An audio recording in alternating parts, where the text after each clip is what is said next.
Per favore. Il n'y a personne qui veut me prendre. C'est très difficile pour l'instant. Mais voilà, on va essayer.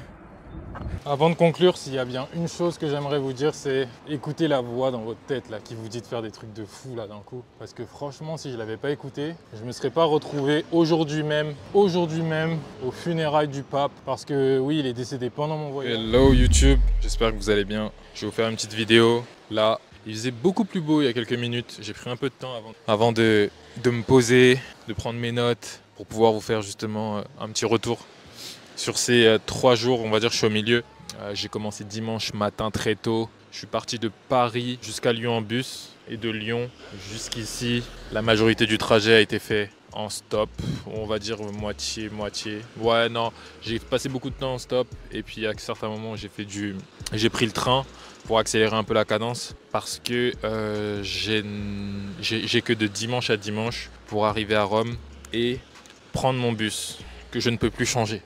Donc c'est aussi ça le défi. Le défi c'était quoi? Le défi il est simple, c'est pour la première fois de ma vie de faire du stop et surtout dans un pays dans lequel je ne suis jamais allé. C'est très challengeant, surtout en Italie.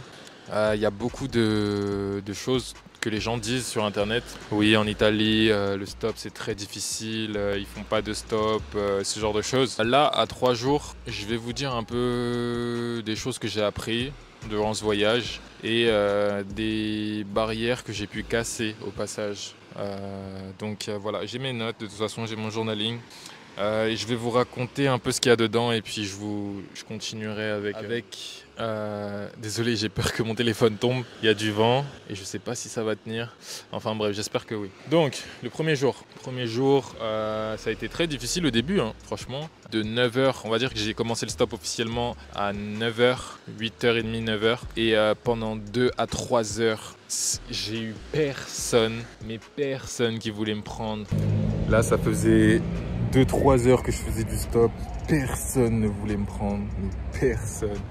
J'étais limite en train de commencer à abandonner, ce genre de choses. Je savais pas en fait faire du stop. Je savais pas faire du stop. Je savais pas comment solliciter quelqu'un, comment les faire s'arrêter, où me mettre, où me placer. C'était ultra difficile. Et je voyais les gens en France. J'étais à côté de Lyon, j'étais à Saint-Priest. Je les voyais en train de me regarder. Non. Enfin bref, au final, c'est qu'au moment où j'ai littéralement changé de stratégie que j'ai commencé à avoir des résultats. Et là, j'ai changé la stratégie. J'ai été beaucoup plus agressif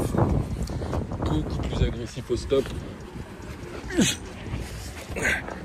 Ce qui se passe, c'est que je vais vraiment les arrêter au stop. Et vraiment, même si ils font genre, ils m'ont pas entendu, tout ça, je leur parle. Et des fois, je fais des mouvements de bouche alors que je dis rien, mais je les oblige à baisser la vitre. Si tu demandes à quelqu'un de t'emmener de Paris à Lyon, tu as une chance sur 1 million que tu tombes sur la bonne personne. Déjà, il faut tomber sur la bonne personne et ensuite, il faut que cette personne t'accepte. Si tu demandes à quelqu'un dans ta ville actuellement de t'emmener juste 1 kilomètre plus loin ou à la ville d'à côté parce que là, justement, tu es sur la route, tu es sur la sortie de la ville et tu sais qu'ils vont que dans cette direction, et bah là, tu as des chances. Et en changeant cette stratégie, ce qui s'est passé, c'est que là, les gens, ils ont commencé à me prendre, en fait, tout simplement. Et c'est là où il y a eu un switch, un changement de momentum. J'aime toujours ces moments où tu commences à perdre espoir, limite. Et puis, là, il t'arrive une bonne chose qui change totalement ton énergie. Et c'est ça qu'on appelle le momentum. C'est comme au basket, c'est comme au foot. Une bonne action. Et puis là, il y a tout qui change. Tout le mental de toute l'équipe qui change. Tout le monde commence à défendre dur, faire des stops, faire des belles actions. Et voilà.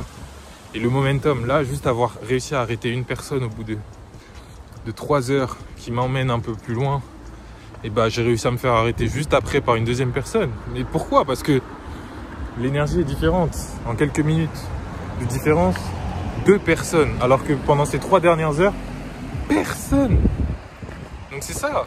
C'est une question d'énergie, de vibe, de fréquence.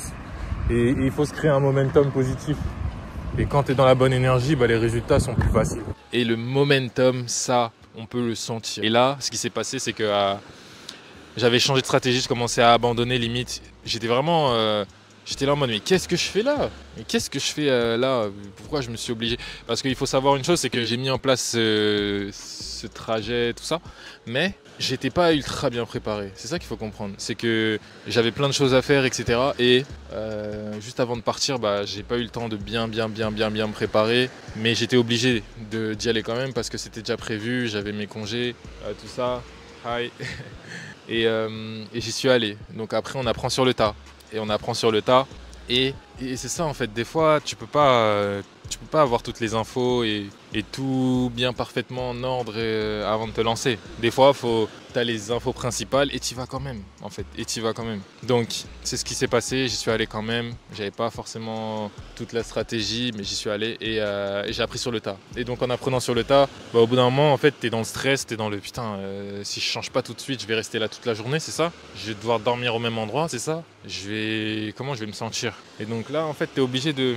Il y a quelque chose qui dans ta tête commence à exploser. Tu te dis, faut absolument que je change de stratégie. Donc j'ai changé de stratégie et là j'ai commencé à demander, je me suis mis au feu rouge. Je me suis mis au feu rouge et là déjà j'étais beaucoup plus insistant. Déjà j'agitais le pouce vraiment fort. Je mettais de l'énergie. Il faut mettre de l'énergie quand on fait quelque chose. Peu importe ce que les gens vont dire, et c'est une phrase que je répète toujours et que j'ai envie qu'elle reste ancrée dans vos têtes, c'est l'univers, le monde, les choses, les femmes ne répondent qu'à votre énergie. Et donc, c'est l'énergie que tu mets qui va déterminer l'énergie que tu reçois, les réponses que tu reçois.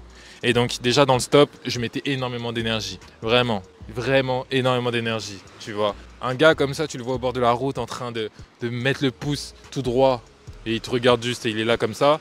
T'as moins envie de le prendre qu'un gars qui s'agite, qui saute sur la pointe des pieds et qui met du mouvement. Et le mouvement crée l'énergie, c'est ce que je vous dis tout le temps. Le mouvement crée l'énergie. Sérieusement, c'est trop, c'est vraiment ça. Et donc, j'ai fait ça. Et ensuite, les gens, des fois, ils vous regardent, ils vous voient, mais ils font comme si vous n'avez pas vu. Donc, ils sont à la vitre et ils font comme si vous n'avez pas vu. Et une stratégie que j'ai utilisée, c'est que je leur parlais quand même. Même si la vitre était fermée, eh bien, je continuais à leur parler en fait. Et des fois, je parlais, mais je disais rien. Je parlais sans faire de bruit. C'était en mode. Et en fait, ils me regardaient et puis dès qu'il y a eu un regard, déjà, il y a un premier contact.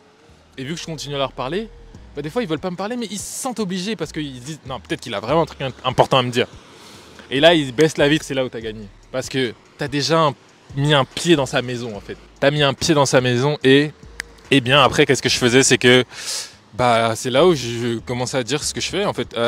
Excusez-moi, voilà, je vais dans cette direction, je vais dans cette ville qui est super loin, mais si vous pouvez m'avancer, ok, technique de vente très simple, tu mets un truc très gros et ensuite tu demandes un petit truc pour avoir ce contraste. C'est pas qu'une technique de vente, c'est psychologique.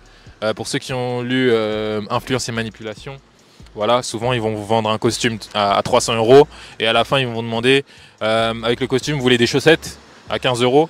Et bah là tu as déjà payé 300 €, 15 € c'est rien. Mais si on t'avait demandé de payer les chaussettes tout de suite 15 €, t'aurais eu plus de mal à acheter le costume à 300 €. Tout simplement, le contraste il est trop gros. Et donc j'utilise le contraste à mon avantage. Ok, je vais à Chambéry, mais est-ce que vous pouvez me faire avancer même 1 km, 2 km, ça me va et tout. Et puis là, dès que la première personne m'a pris, je vous assure, il était 11 h. Paf, momentum, incroyable. Le monsieur me prend, merci au premier monsieur qui m'a pris en plus. Hein. Il allait chez lui à 3 km en avant, il m'a posé. Et à partir de là, merci monsieur, je vous jure tout s'est enchaîné. Et c'est là où toutes les pensées que j'ai eues avant de doute, de limite envie de rentrer chez moi, mais qu'est-ce que je fais là, pourquoi je me suis lancé là, etc. Elles ont été éliminées. Et tous les échecs que tu as eu avant, ils s'éliminent avec un seul succès. Un seul succès peut tout changer à ta vie ou peut tout changer à ta situation, à comment tu te sens et faire un switch. La positivité, une pensée positive puissante peut éliminer 5000, 1000, 10 000 pensées négatives de basse vibration. C'est ça le truc. Et donc, dès que j'ai été pris, dès que ce monsieur m'a pris, merci. Là, je pense que mon énergie, elle a changé, mon aura, mon switch, tout a changé parce qu'il y avait la croyance forte que, ok, je peux avancer. Je peux avancer même d'1 ou 2 km, 3 km. Chambéry, c'était à 70 km, mais c'est pas grave. Je continue quand même. Je sais que je vais avancer petit à petit, même si je dois prendre un jour pour y arriver à Chambéry. Limite, je vous assure, hein, j'étais limite prêt à marcher un jour pour aller à Chambéry au début. Parce que je me disais, mais merde, en fait, personne ne me prend. Et donc j'ai commencé à marcher, j'étais résigné. Finalement, non, Chambéry, j'y suis arrivé à même pas 13 heures ou 14 heures parce que tout s'est enchaîné. Première personne me prend, une deuxième personne me prend juste après, il me fait encore avancer d'1 kilomètre. Puis là, je marche, j'avance. Je lève mon pouce, paf, je tombe sur un monsieur très gentil qui m'a emmené directement jusqu'à Bourgoin. Et ensuite, une dame, encore une fois, au péage, qui m'a emmené jusqu'à Chambéry directement. Et ça, c'est magnifique. Donc, si je prends mon carnet, cette première journée, je vais vous la passer quand même. Mais je suis arrivé, en un jour, je suis arrivé juste avant la frontière de l'Italie. Ce qui est magnifique. Juste avant la frontière. C'est vraiment, quand je vous dis juste avant la frontière, c'est genre, j'étais à 1 kilomètre ou 2 de la frontière. À pied. Hein. Donc, j'ai planté ma tente à ce niveau-là. J'ai dormi là. Oh, il est magnifique ce chien. J'ai dormi là. Et j'ai dormi près de l'autoroute. Avec ma tante. C'était une belle nuit sous les étoiles. Et qu'est-ce que j'ai appris de cette journée, puisque je l'ai écrit dans mon carnet, c'est que il suffit d'une réussite pour effacer le doute, la démotivation et l'envie d'abandonner. Une réussite suffit à créer ton momentum, donc ce que je vous ai déjà dit. Au début, tu dois y mettre du tien et ensuite ça devient plus simple. Donc au début, tu seras toujours dans la force. Donc c'est la même chose comme je le disais avec le stop, c'est qu'au début, tu dois y mettre de l'effort et de l'effort.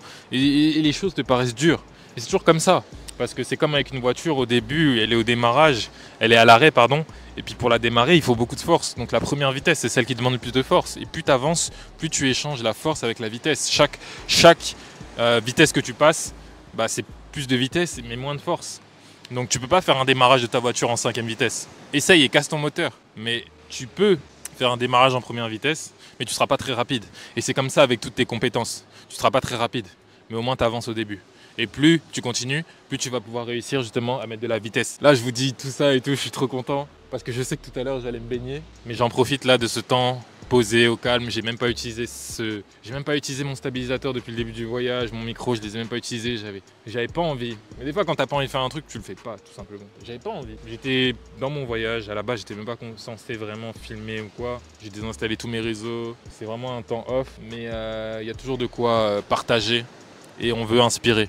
Et surtout avec le Limitless numéro 6, c'est vraiment la suite de ce Limitless là qui m'a été inspiré par The Hardest Kids, le jeune le plus dur de France comme on dit en français, ce qui est beaucoup moins stylé. Mais franchement, merci à toi parce que si j'avais pas été en ta présence, si j'avais pas vu ta vidéo, en fait nos esprits ils auraient pas connecté et donc je me serais pas dit que ce soit possible. Mais quand tu rencontres des gens qui sont comme toi, qui ont ton âge, qui ont les mêmes possibilités que toi, etc., et tu vois qu'ils ont réussi à faire certaines choses, là ça devient possible. C'est pour ça que c'est important de se mettre dans les environnements de gens avec qui justement tu pourras faire certaines choses.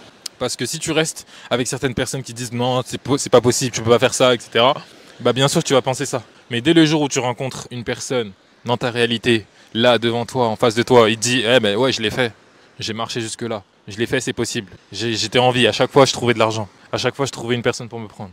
À chaque fois, si ça, il se passe une belle chose. Et c'est la même chose. À chaque fois, peu importe la ville dans laquelle j'étais, même si c'était une petite ville, tu penses que c'est une ville paumée, perdue, tu penses que les vieux dans cette ville, ils vont pas te prendre parce que, un étranger, parce que même en France, c'est un peu la même chose. Hein, quand tu vas dans des petites campagnes, les gens sont plus renfermés, ils ont un peu plus peur, c'est normal. Et ça, tu l'acceptes et tu le comprends, c'est tout à fait normal. Et là, je suis en Italie en plus. C'est un pays qui a une réputation... quand même assez belle.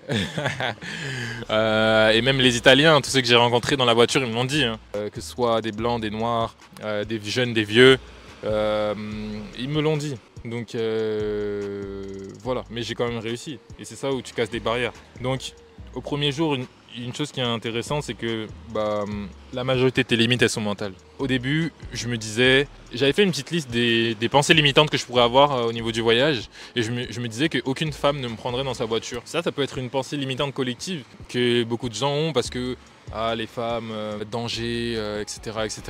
Mais que nenni. Non, le monde, il y a des gens. La majorité des gens sont gentils en vrai. La majorité des personnes que tu croises sont gentilles. 95% des personnes sont bonnes en soi. Il y a ce petit pourcentage qui est mauvais, qui a des mauvaises intentions ou qui. Voilà.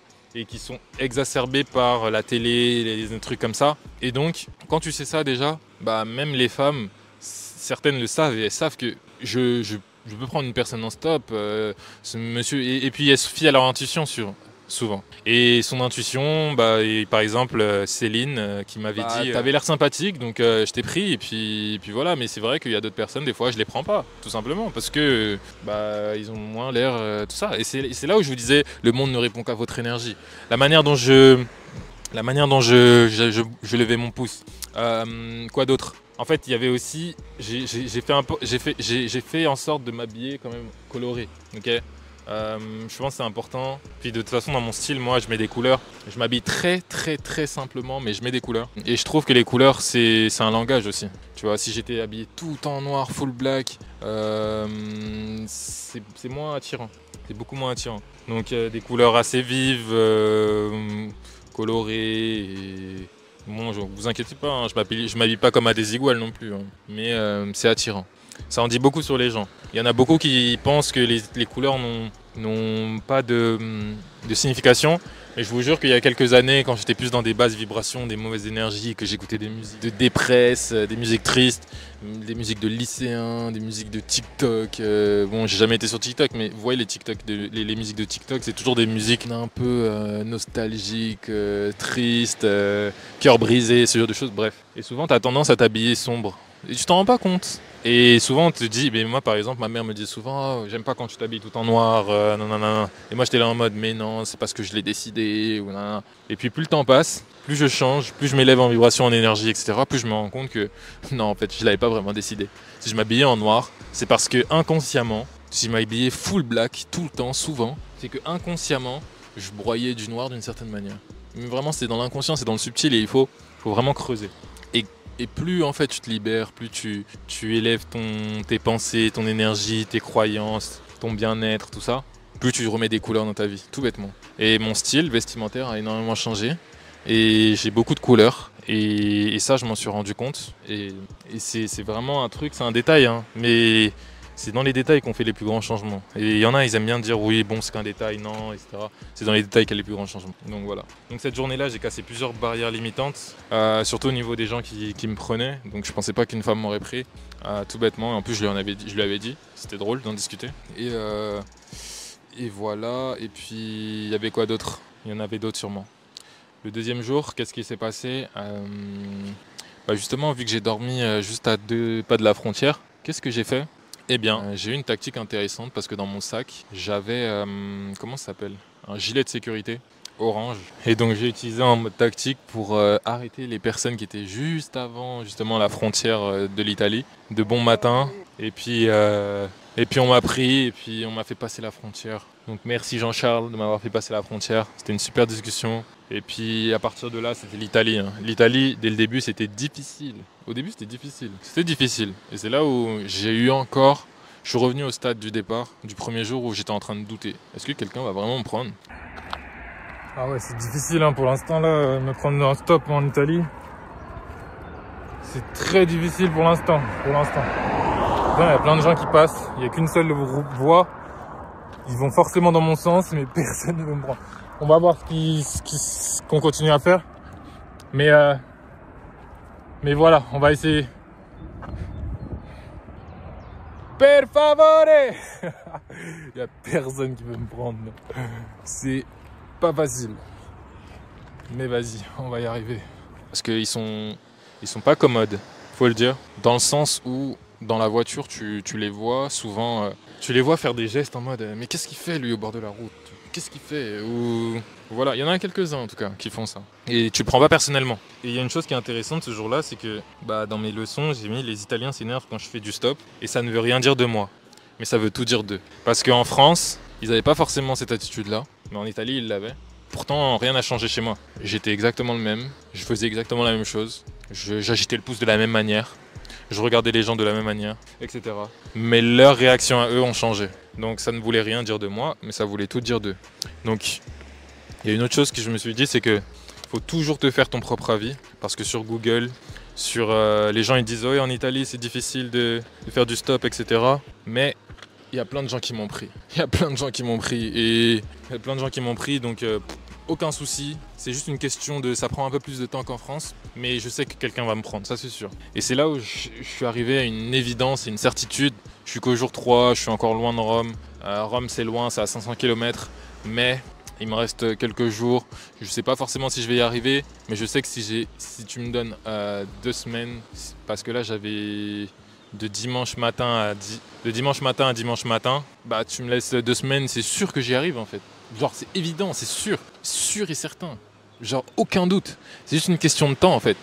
Et le défi que je me suis lancé, bah en soi, parce que aussi il y a le côté où moi je profite en fait. Je suis pas non plus dans un rush ou quoi. Et là, par exemple, aujourd'hui, je suis à Bogliasco depuis 1 ou 2 heures. Je suis à peine arrivé, je me suis posé là, ça fait longtemps. Et je vais aller me baigner, ça j'ai bien profité parce que à Paris, on n'a pas ça. Mais je suis pas non plus dans le rush. Moi, tout ce dont j'avais besoin, c'était casser quelques croyances et barrières et me montrer de quoi j'étais capable. Aujourd'hui, je suis sûr et certain, évident. Là, je pourrais faire le tour de l'Italie en stop. Je pourrais aller de ville par ville parce qu'en gros, ma tactique, elle est simple, c'est que je vais de ville en ville. Et parfois, je tombe sur des personnes qui m'emmènent directement dans la ville lointaine que je voulais. Et ça, c'est intéressant. Mais je suis sûr et certain, c'est possible. C'est évident même, parce que je me le suis prouvé. Et plus en fait, on me prenait en voiture, plus je passais du doute à la croyance, à l'évidence. Là, actuellement, je suis dans l'évidence. Je suis sûr et certain que je peux arriver à Rome. Je peux m'arriver en bas de la botte s'il faut, en stop. Il y aura toujours quelqu'un qui va me prendre. Toujours. Donc, l'échec, c'est même pas des échecs en fait. C'est juste le processus. Et ça marche comme ça dans tout. Que ce soit dans tous les business. Tous les business. Tu fais du volume, avec un bon ciblage bien sûr. Mais tu fais du volume et au bout d'un moment, tu as ton échec qui change tout. Toutes les personnes que tu n'as pas eues, que ce soit dans ta vente, que ce soit dans ta prospection, que ce soit peu importe le business, mais tu auras ton succès. Et des fois, les gens s'arrêtent. C'est comme quand tu mines et que tu cherches ton diamant. Les gens, des fois, ils s'arrêtent juste avant. Mais j'ai trop de preuves qui me montrent que forcément, quelqu'un va me prendre. Forcément, il y a beaucoup de bonnes âmes. Et ça, c'est une chose aussi que j'ai remarqué, c'est que le monde est grand, il y a beaucoup de personnes. On est des millions, des milliards. Et il y en a beaucoup qui vont pas te prendre, pas forcément. Ça veut rien dire de toi. Des fois, ils ont juste pas envie de te prendre. Des fois, par exemple, dans la voiture, je sais pas, imaginons le gars, il est avec sa meuf, mais il a pas envie de prendre un mec, il a envie de passer un bon temps avec sa meuf. Ou ils ont envie de passer un bon temps en famille. Et ils n'ont pas forcément envie de prendre quelqu'un. Tu vois, ça veut rien dire. Et des fois, c'est juste des râleurs. Des fois, c'est autre chose. Mais ça veut rien dire de toi. C'est juste eux. Et donc, toi, t'es non affecté. Ça ne te fait rien quand tu comprends tout ça. Donc, si tu vois quelqu'un s'énerver, ça ne veut rien dire de toi, ça veut juste dire des choses d'eux. Donc, comme je le disais, plus j'ai de réussite, plus je suis dans l'évidence que je peux arriver à Rome. Là, vu que je suis dans un bon endroit, dans un bon cadre, je prends tellement mon temps que, en vrai, je pense pas que j'arriverai à Rome seulement par stop. Mais je vais continuer le stop. Mais si tu me donnais 1 semaine de plus, largement. Donc le 3e jour, c'était hier. Et qu'est-ce que j'ai appris d'hier? Hier, j'ai fait Turin, Alexandrie. Ensuite, de Turin à Gênes, j'ai pris le train. Je voulais vraiment aller à l'aquarium que Mariella m'a partagé. Et ça fermait à 18h. Donc j'étais tombé dans la voiture d'un mec qui m'a emmené directement à Alexandrie. C'était incroyable. Et en plus, il allait à Gênes juste après. Mais il pouvait pas me prendre dans son camion. Ce qui est dommage, c'est que je sens que si j'avais un peu plus traité ses objections, parce que tout dans la vie c'est de la vente, si j'avais un peu mieux traité son objection, si je lui avais dit non mais t'inquiète, c'est pas grave, que ton camion tu dois le nettoyer, je peux attendre, il n'y a pas de souci, ce genre de choses, je me serais mis dans un coin, je t'aurais attendu, peut-être qu'il m'aurait ramené jusqu'à Gênes et j'aurais pas eu besoin de prendre le train, mais c'est pas grave. J'ai pris le train, je suis arrivé à Gênes, j'ai été à l'aquarium, incroyable. Franchement, il y a des poissons dans cette terre. Les gars, c'est une dinguerie. C'est une dinguerie, ils sont énormes. Donc je sais pas si je vais développer une peur de ce qu'il y a dans l'eau, parce que j'avais jamais réalisé qu'il y a des trucs aussi énormes sous l'eau. Tu les vois aussi proches. Mais ouais, c'était très intéressant. C'était très intéressant. Et ensuite, j'étais un peu fatigué parce que j'avais pas énormément mangé, même si j'avais pas énormément mangé des trucs variés, plutôt des fruits, des figues, des trucs comme ça. Une fois, j'ai mangé de la pizza au poulpe, c'était super bon. Mais j'avais pas refait de vrais plats. Donc hier soir, j'étais fatigué. J'ai décidé d'aller dormir à l'auberge et pas dans une tente parce que pendant 2 jours, j'ai dormi dans des tentes. Le 2e jour, j'ai dormi dans la ville de Sant'Ena. C'était stylé de dormir dans un coin caché dans un parc. Non, c'était pas un parc, mais c'était à côté des maisons. C'était entre 2 maisons, je crois. Il y avait un espace vert et il y avait une sorte de... Un peu comme là, vous me voyez au bord, il y avait un creux, exactement comme ça. Et il n'y avait que de l'herbe. Et donc moi, Je suis descendu, j'ai posé ma tente et en gros les gens ils me voyaient pas donc c'était stylé. J'ai dormi là et puis je suis reparti au petit matin. Et voilà, donc la leçon de ce troisième jour, puisque j'ai dormi à l'auberge, j'ai bien mangé avant ça, avant d'aller à l'auberge. Il y avait beaucoup de Français, j'ai fait des rencontres intéressantes. Et qu'est-ce que j'ai appris? Il y aura toujours quelqu'un prêt à m'écouter et me prendre, donc c'est ce que je vous disais. Abandonner, c'est même pas envisageable, parce que le succès élimine tous les précédents échecs. Et la question que tu dois te poser, c'est juste combien de fois lèveras-tu ton pouce vers le haut avec fierté? Ça, c'est une petite métaphore que vous pouvez appliquer. C'est combien de fois en fait? Parce que lever son pouce comme ça, faire du stop, etc., je vous assure, quand tu as un sac à dos super lourd, au bout d'un moment, c'est fatigant. Mais combien de fois tu garderas le pouce levé?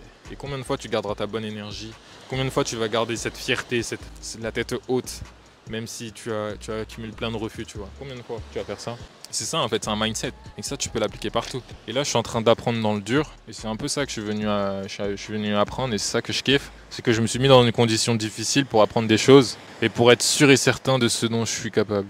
Donc je suis pas forcément allé au bout du défi. Enfin, je dis ça en avance parce que je sais que Rome... Non, en vrai, tout est possible. Hein. Franchement, si je tombe sur des gens qui vont direct à Rome. Surtout que... En vrai, c'est possible. Pourquoi je vous dis ça? Bah, le pape est décédé il y a quelques jours. Donc je pense qu'il y aura une affluence vers Rome. Ah ouais, en fait c'est possible d'y aller en stop. Là je suis en train de me dire un truc, c'est que si j'arrive vers Pise, et parce que samedi matin il y a les obsèques du pape,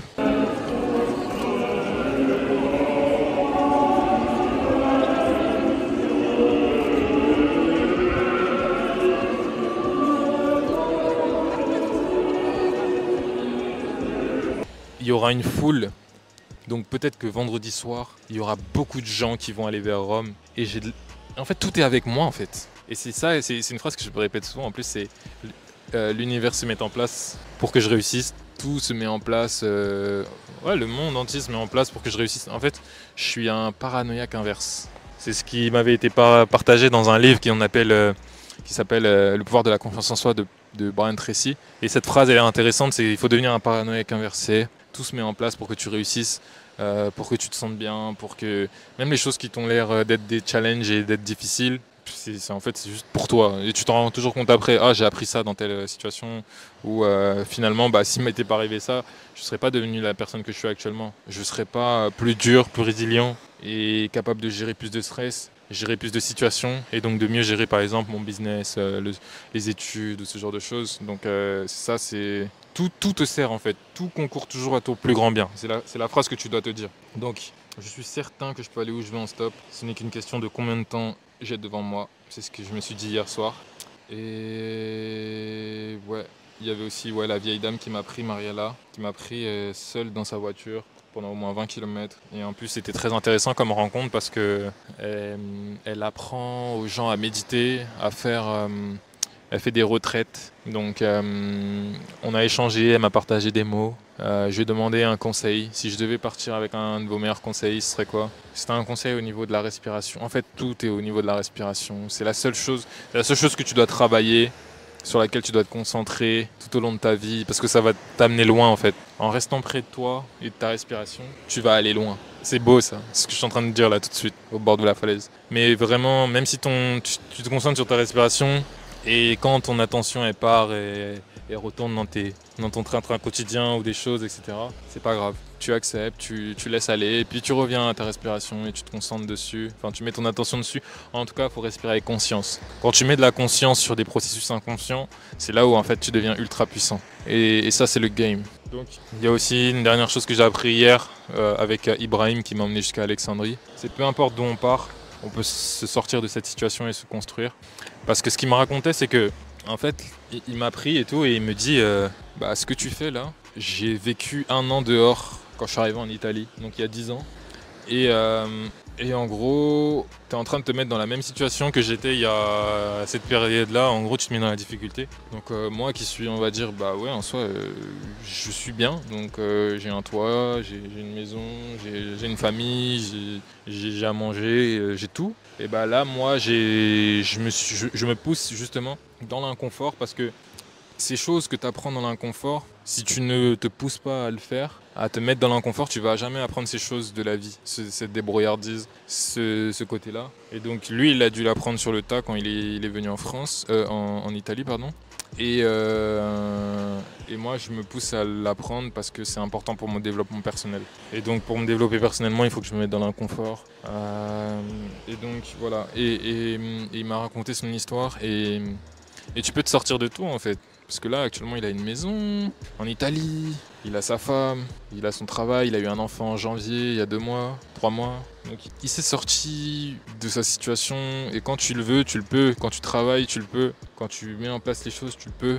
Et c'est ça en fait. Donc c'est une belle chose que j'ai appris. Peut-être que je le ressens pas encore dans l'évidence parce que je l'ai pas vécu toute sa situation comme je l'ai vécu. Mais ça m'a beaucoup parlé parce qu'actuellement je suis un peu dans le... Bah, tu peux te sortir de situation, tu vois. Genre il y a toujours une chose nécessaire à ton développement qui va se présenter à toi en fait quand tu en as besoin. Donc voilà, ça c'est un peu toutes les choses que j'ai appris là de dimanche, lundi, mardi et aujourd'hui on est mercredi matin et je suis arrivé à Bogliasco. Et vous voyez cette mer magnifique, la mer Méditerranée.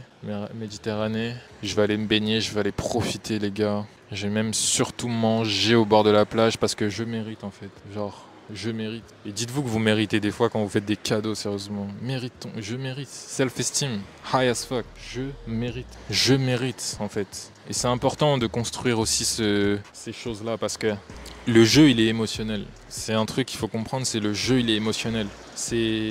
Tu dois te sentir bien et te sentir le plus haut que tu peux, jour après jour, même si c'est que d'1 millimètre, même si tu vas à pas de bébé. Le goal, c'est soit de se sentir bien, soit de se sentir encore mieux que ce que tu peux te sentir. Et plus tu vas te sentir haut, plus tu vas facilement attirer des choses. Et c'est ça le game. Et parfois, en fait, bah, se faire des cadeaux, se mettre dans des bons cadres, bien manger, etc., c'est des émotions auxquelles, parfois, quand tu auras tes adversités, tes challenges, tu pourras revenir dessus. Tu pourras te rappeler de souvenir de l'émotion pour te remettre dans le switch tu passes d'une ah putain, je me sens mal, ah vas-y, je me sens bien. Parce que tu te remets dans l'émotion. Je l'ai vécu et je peux revivre cette émotion depuis le souvenir que j'en ai. Donc, régulièrement, si vous en avez l'occasion, en tout cas, et je pense bien que vous en avez l'occasion, mais traitez-vous comme des rois. Je sais pas, faites une nouvelle activité aussi qui vous fait ressentir des nouvelles émotions que vous n'avez jamais ressenties régulièrement. Et ça vous change, ça vous transforme. Et c'est l'intérieur qui décide de l'extérieur. Donc, je pense vous en avoir dit pas mal. Je suis qu'au milieu du chemin, je sais pas c'est quoi la suite. Franchement, cette vidéo, elle est random. Je sais pas combien de temps elle va durer, comment je vais la monter. J'étais même pas censé en faire autant. Mais je suis obligé de vous partager en fait. Parce que je suis un expérimentateur, je suis un scientifique intérieur. Je viens pas sur YouTube et je vous dis des choses que je n'ai pas testées en fait. Je teste et je vous repartage. Je teste un max. Et toutes ces années, j'ai testé, j'ai creusé en moi, je fais de l'introspection, je me lance des défis, des voyages solo, voyages en stop aujourd'hui. Je sais pas c'est quoi les prochaines choses. Je vais dans des événements, je rencontre des personnes atypiques, mais surtout intéressantes. Donc voilà, je m'en vais vers la plage que j'ai bien mérité. Aujourd'hui, peut-être encore demain, je sais pas, mais je le mérite. On y va. Hey tout le monde, en direct de Rome, la gare de Tributuna ou je ne sais plus quoi, pour prendre mon bus du retour une nuit en avance. Pourquoi je fais ça? Parce que je suis cuit, parce que je ne peux pas attendre demain matin 9h. Impossible, impossible que j'attende encore plus longtemps. Ce voyage m'a demandé énormément de ressources énergétiques, mentales, physiques, avec un sac que j'ai porté du début à la fin pendant 7 jours. Ce big sac et il y en a assez. Donc franchement c'était cool. Là je viens de me prendre un billet retour plus tôt qui m'a coûté quand même pas mal, un bon petit prix. En fait tout ce que j'ai économisé en stop, et ben, je viens de le remettre dans ce billet. C'est ça qui est ironique, très ironique. Donc voilà. Comment je suis arrivé à Rome? Eh bien, juste après mon passage au bord de la mer, j'étais dans la détente, j'étais dans le flow, j'étais dans le calme, je savais que j'allais trouver quelque chose. Et ce qui s'est passé, c'est que premier stop que j'ai fait, il était déjà 16h. J'avais pas fait de stop de la journée, 16h. Premier stop, paf, je trouve 1-1, 100% de réussite, direct. Et ensuite, je continue ma route, tout ça. Et je galère un peu dans une ville où il y a plein de gens qui me regardent. Je suis au milieu du centre-ville, une ville côtière, une ville un peu riche. C'est comme si tu étais en plein milieu de Nice en train de faire du stop devant tous les beaux magasins là, tous les beaux magasins de riches et t'es là comme qu'est-ce qu'il fait ce mec, tu vois. Mais j'ai pas calculé en fait. Et je faisais que de dire au gars mais ça marche le stop. Et il faisait que de me regarder. Il me regardait comme s'il hésitait, est-ce que je le prends ou ou pas? Est-ce que je l'emmène au moins à la ville d'à côté? Il me regardait avec sa femme et tout. Jusqu'à ce que moi je continue et je le vois en train de me regarder faire, il est en train de ranger ses courses. Et je tombe sur, au bout de 20-30 minutes, je tombe sur quelqu'un qui va jusqu'à Pise. Mais là les gars, j'étais fou, j'étais devenu fou. Pise, c'est super loin, c'est genre 150 km. Donc imaginez-vous, c'est ça le jackpot. C'est vraiment l'autostop, c'est comme la loi de l'attraction comme on dit. C'est pas en forçant à fond, en étant dans le dur. C'est en fait, c'est quand tu es dans la détente, dans le flow, quand tu sais que ça va arriver, et bah que ça arrive. Et que tu attires le meilleur du meilleur. Que tu attires vraiment le meilleur des stops, la meilleure des situations, tu te mets directement dessus. Et donc, j'ai attiré cette situation. J'ai pu faire toute la côte de Gênes à Pise en voiture. Donc, au lieu de 150 km, je pense que c'était au moins 200 km en faisant ville par ville. C'était long, ça m'a mis KO. Je vous assure, ce jour-là, il m'a mis extrêmement KO. Mais c'était magnifique parce que j'ai fait la côte, en fait. Je sais pas si vous vous rendez compte, faire toute la côte, ville par ville. En fait, le mec, il faisait que de s'excuser. Ah, désolé, non. On roulait dans une petite voiture, dans sa voiture qui allait qu'à 20 km/h. Moi, j'étais là, c'est pas grave. Je suis en train de profiter de la plus belle des vies du monde, entre guillemets. Donc, voilà. Et ensuite, une autre barrière limitante a été sautée, c'est que j'ai dormi chez quelqu'un que je ne connais pas. Donc, vu qu'on est arrivé super tard, ils m'ont permis de dormir chez eux. Et ça, c'est cool. Mais je vous assure qu'après ce jour-là, que j'avais passé tellement de temps dans la voiture avec eux, je crois de 18h à 23h, un truc comme ça. Ah, j'étais cuit, j'étais vraiment cuit. Et donc le jour d'après, j'ai même pas eu envie de faire de stop, je vous assure. Le stop, vous m'en parlez même plus. Le stop, c'était fini, c'était vraiment fini. Et donc, ce que j'ai décidé de faire, c'est que je suis allé de Pise à Florence et de Florence à Rome en train parce que voilà, le temps passait vite. J'avais plus du tout de force aussi pour ça. Et aussi, justement, je voulais un peu profiter quand même. J'étais en mode touriste. Le tourisme, en fait, c'est fatigant, les mecs. C'est vraiment très fatigant. Surtout quand tu as un gros sac à dos. Donc, je vous conseille pas. Voilà, totalement. Donc, en tout cas, ce voyage de 7 jours, parce que là, je suis à 1h et quelques de prendre mon bus. Je me dirige vers un Lidl ou un Carrefour ou ce genre de choses pour pouvoir prendre du kéfir. Pourquoi du kéfir? Parce que je suis tombé amoureux de ce truc. Je suis vraiment tombé amoureux de ce truc. Le kéfir, le lait Ribot, tout ça. J'en ai déjà bu plein de fois, mais je suis tombé amoureux de ce truc. À chaque fois, je vous jure, à chaque fois que je passe devant un Carrefour en Italie, je me prends un bon lait, parce que leurs laits, en plus, ils sont bons, à 1 € et tout. Donc, c'est ce que je vais encore faire. Et ensuite, je vais prendre mon Flixbus, direction Paris. Avant de conclure, s'il y a bien une chose que j'aimerais vous dire, c'est écoutez la voix dans votre tête, là, qui vous dit de faire des trucs de fou, là, d'un coup. Parce que franchement, si je l'avais pas écouté, je me serais pas retrouvé aujourd'hui même, au funérailles du pape, parce que oui, il est décédé pendant mon voyage. Je n'avais aucune idée de ce qui allait se passer, mais c'est comme si, en fait, pour mieux vous le dire, j'avais vraiment une sorte d'appel. C'est vraiment étrange, mais il y avait quelque chose qui me dit, mais va en Italie, va en Italie, va en Italie. J'avais même pas de raison spécialement d'y aller. J'avais envie de voir l'Italie, etc. Mais il y avait comme une voix là qui me disait, va en Italie, va en Italie. Il y avait une pulsion qui me disait, va en Italie, fais ton voyage solo, fais ton truc, etc. Même s'il y avait plein de gens qui me disaient, non, n'y va pas, tout ça. Et au final, il s'est passé plein de trucs qui font que... Yes. Ok. Les gens, ils sont drôles. Et donc, il s'est passé plein de trucs qui font que, en fait, j'ai bien fait d'y aller. Parce que ça, c'était un moment historique. Donc, non seulement je me suis dépassé, etc.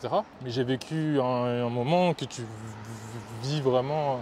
très peu de gens vont le vivre dans leur vie, en fait. Donc, c'est intéressant. Vivre les funérailles du pape. Et oui, sono italiane, maintenant. J'ai été aux funérailles du pape. Et pas tous les Italiens peuvent en dire autant.